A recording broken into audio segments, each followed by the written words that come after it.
Muy buenas, mi nombre es Juan Ignacio Fernández Ruzo de la Universidad Carlos III de Madrid y a continuación voy a presentar la comunicación que he trabajado junto con mis compañeras Rocío Sánchez del Vas y Raquel Ruiz Incertis con título de la Universidad al Instituto Educomunicación con estudiantes de bachillerato en materia de alfabetización mediática.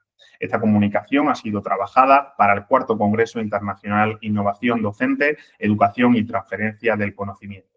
Los tres autores contamos con un contrato predoctoral para la formación del profesorado universitario. En el caso de Rocío Sánchez, es docente en el doble grado en Periodismo y Humanidades.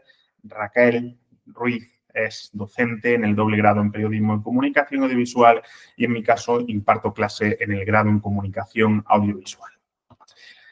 El índice que presentamos, que proponemos, es muy clásico. Sigue la estructura de introducción en la que abordaremos el concepto de comunicación y por qué lo utilizamos.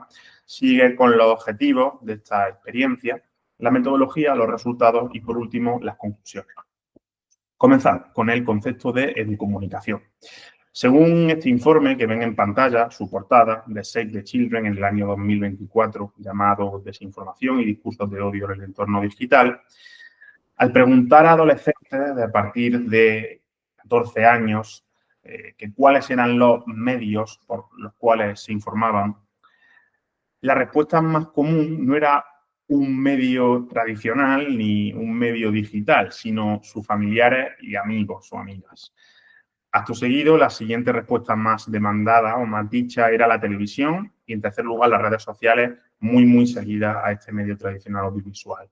Esto hace que comencemos un debate, ¿no? De decir, si tantas personas y además con una edad tan corta se informan a través de redes sociales, es muy fácil ser víctima de bulos o no saber muy bien cómo informarse y poder crear información que realmente son bulos o noticias falsas. En este caso, nosotros queríamos hacer una charla científico-divulgativa precisamente con estudiantes preuniversitarios para concienciar acerca de este tema y dar clave y recursos para enfrentarse a ello.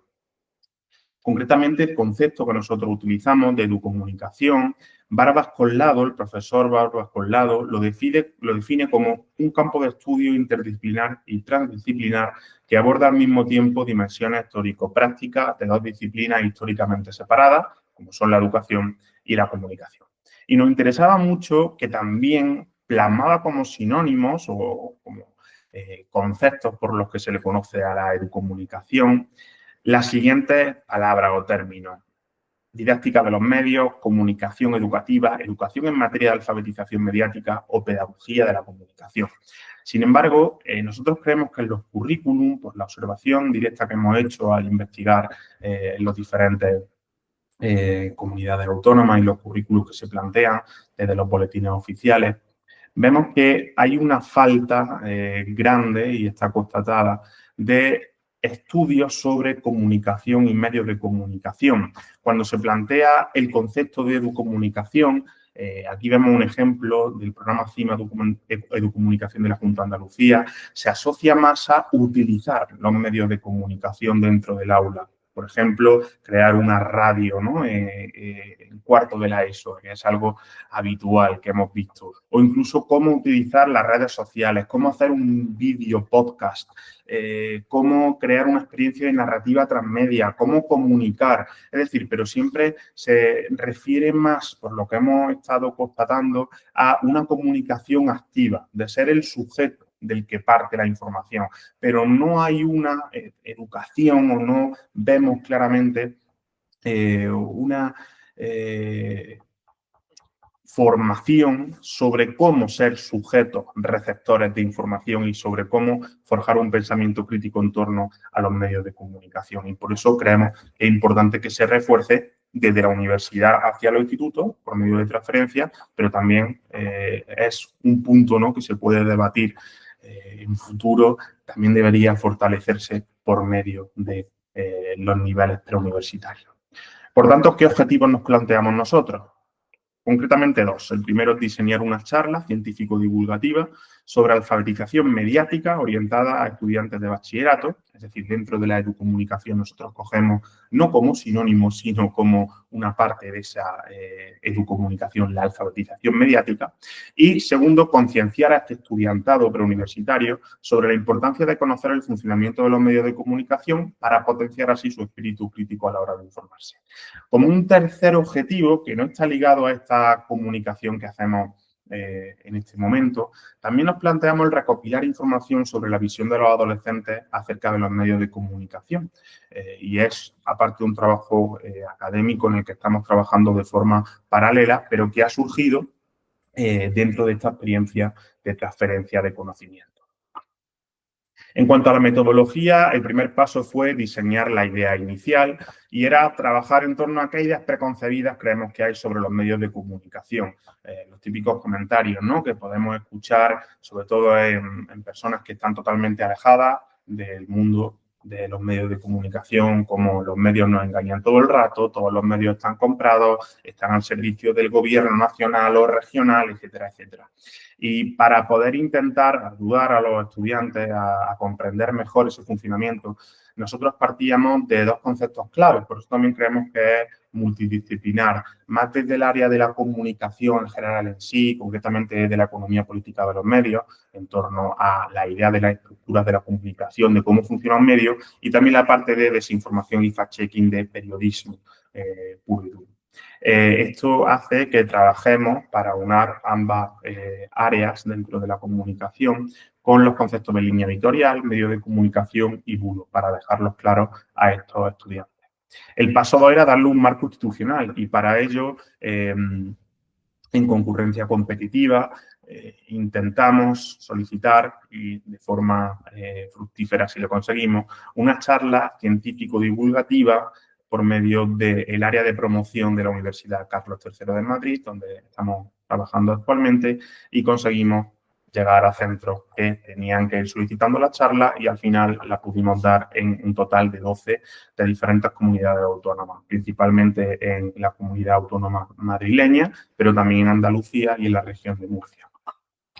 El diseño de la sesión fue el paso 3, tras una lluvia de ideas y ver claramente cómo podíamos hacerlo. Primero hicimos una breve introducción. Esa breve introducción consistía básicamente en lanzar preguntas a los estudiantes para decirles qué es lo que pensáis sobre los medios de comunicación o qué opináis sobre este statement que estáis viendo en la pantalla. Y poníamos, por ejemplo, los medios de comunicación nos mienten todo el rato. Es decir, eran frases en cierto modo capciosas que se suelen utilizar para que intentáramos sacar jugo a cuáles eran sus pensamientos sobre ello. Posteriormente ya pasábamos a un segundo punto, que era ya teórico, en el que se explicaban cómo funcionan los medios de comunicación. Como digo, esto bebe más de la parte de estructura y economía política de la comunicación.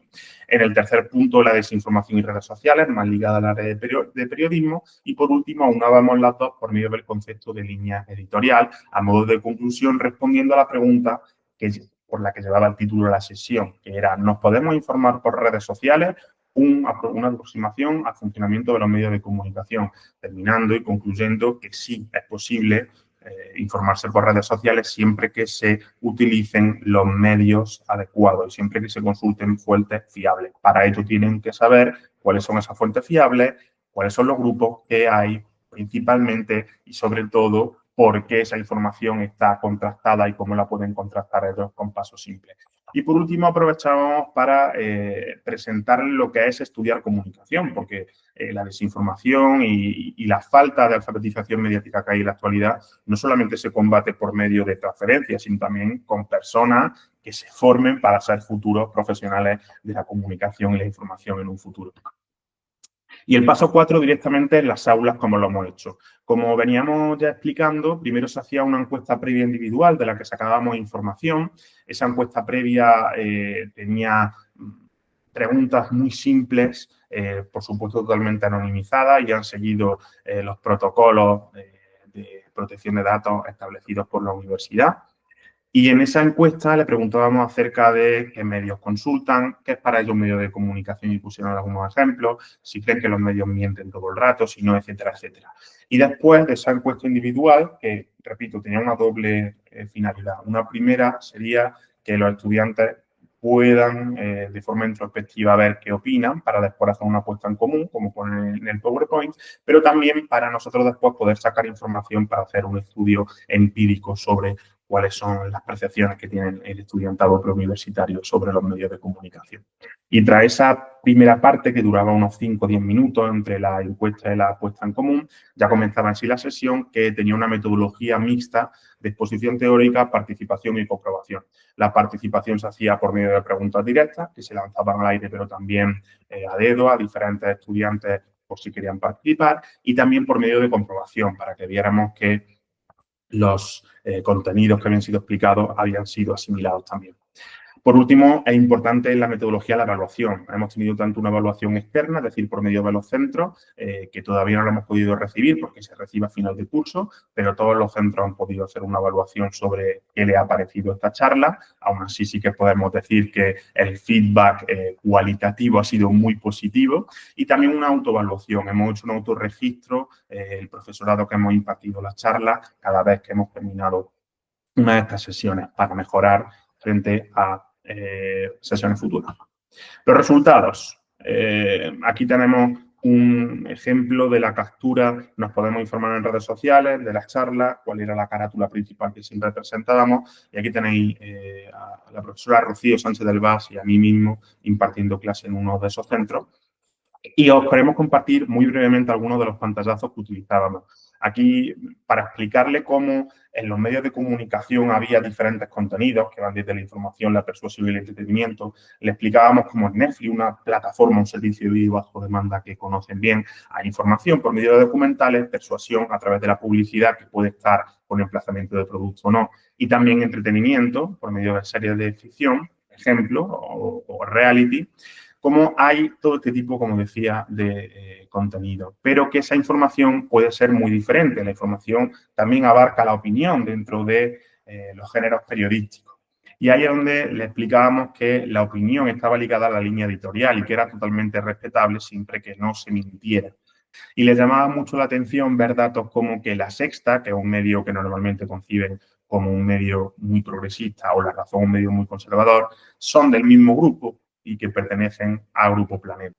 También le poníamos ejemplos de por qué se miente en ocasiones y por qué hay esos bulos, ¿no? Para crear alarmismo en ciertas ocasiones, como en el caso que ocurrió con la tragedia provocada por la Dana. Y también cómo detectar un bulo. Les decíamos, vamos a enseñar algunas pautas muy breves para intentar detectar un bulo y convertiros en fact-checkers en 5 minutos. Evidentemente, no de forma capciosa en este caso, no es como cuando le decíamos las primeras afirmaciones al principio, sino que queríamos simplemente dejarle claras algunas cosas muy breves, como si mirar que la fecha es reciente y relevante, cuál es la fuente, si coincidía con alguna de las que habíamos explicado previamente, si otros medios hablaban de ello, etcétera, etcétera. Y a modo de conclusión le decíamos que los medios no mienten en general, que lo que hay que perseguir es las malas prácticas y denunciarlas, como ejemplo los bulos, y que lo que hay que hacer es saber cómo funcionan los medios, estructura de la comunicación, y saber cómo informarse. Aparte, la parte más de periodismo, como veníamos diciendo. Terminábamos con una estructura encuadrada haciéndoles las preguntas. ¿Nos podemos informar por redes sociales? A lo que la mayoría respondía que sí, pero conociendo bien las fuentes y sabiendo cómo informarse. Como decía al principio, también en este índice incluíamos algunas preguntas sobre si estudiar comunicación merece la pena y debatíamos con ellos aprovechando la ocasión de que están justo en una etapa preuniversitaria, dejando clara la importancia de formar a futuros profesionales de la información, como ya comentaba anteriormente. Brevemente, conclusiones. Las conclusiones que sacamos de esta experiencia, en primer lugar, es la necesidad tan alta que hay de educar en alfabetización mediática, la comprobación de ideas preconcebidas y prejuicios que hemos podido ver, sobre todo al inicio de las charlas. Después de las charlas ya, tras explicarle y debatir con ellos, cambian muchas de las ideas preconcebidas que tienen. La fácil comprensión por parte del estudiantado cuando se le explica bien, porque es un tema que les interesa, un tema del que hablan en su día a día, no siempre, no digo que sea su tema favorito, pero sí que es cierto que es un tema del que pueden debatir o incluso expresar una opinión y no se les suele explicar en clase. Que crean interés por parte de los centros, pero también por parte del alumnado y una alta tasa de participación en las charlas. De las 12 charlas que hemos dado, prácticamente ninguna hemos tenido que insistir en participar, sino que el estudiantado ha sido muy participativo e informativo. Pues muchísimas gracias por la atención. Estamos aquí disponibles, las 3 personas que hemos trabajado en esta charla, para responder sus preguntas.